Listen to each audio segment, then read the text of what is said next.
So Jamie Russell is still ignoring that God's word says we can't keep the commandments and turning to the verses that he wants to interpret as though we can.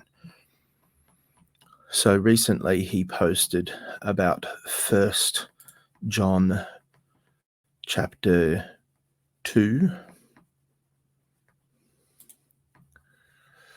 And let me show it to you. Give me a second.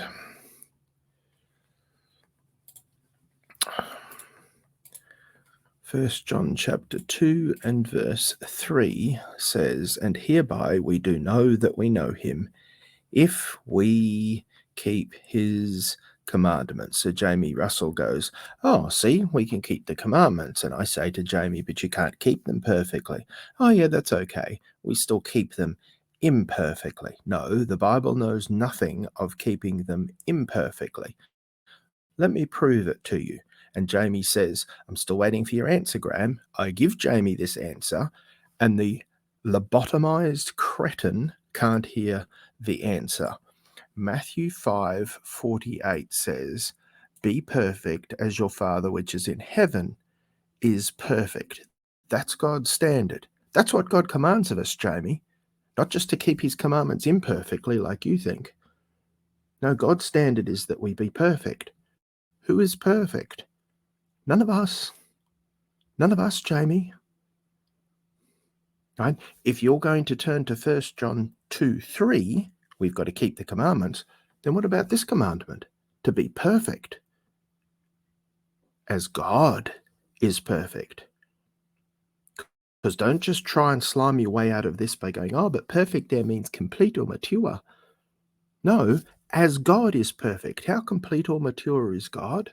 He's sinlessly perfect, Jamie. Are you listening? Stop telling me that I haven't answered this. I've answered it numerous times. You're not listening.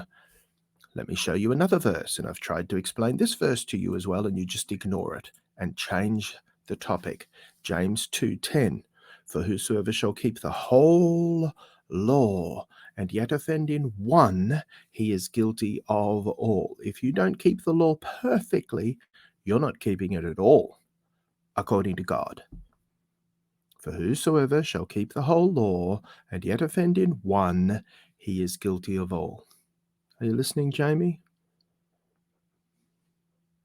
Are you able to listen? It appears not.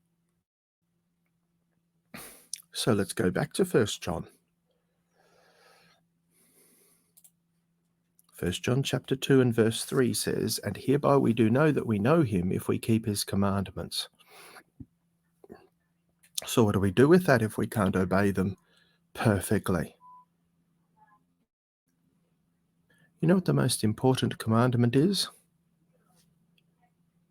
Jesus said the greatest commandment is to love the Lord your God with all of your heart and soul and mind and strength. We can't do that.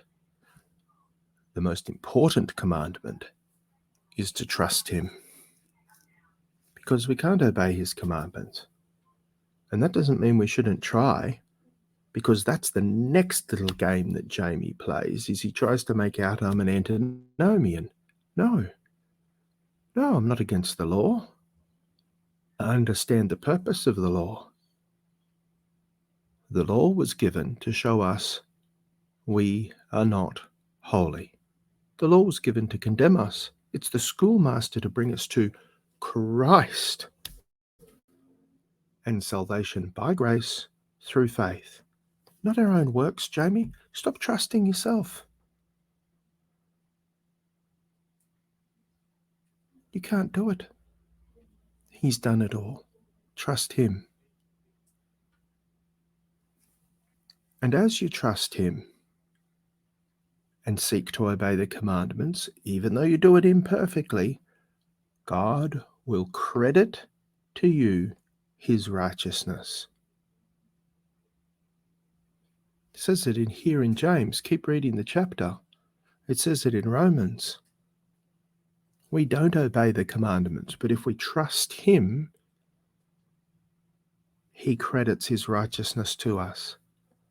And once again, trusting him doesn't mean sitting back and going, oh, well, I don't have to obey the commandments at all. No. If we trust him, we seek to obey the commandments, Jamie. Stop being an idiot. Listen to God's word.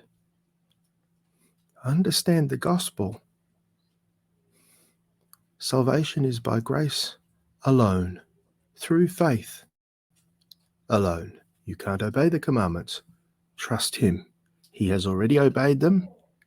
And as you trust him and obey, he credits his righteousness to you, and he will obey the commandments because you can't. Stop trusting yourself, Jamie.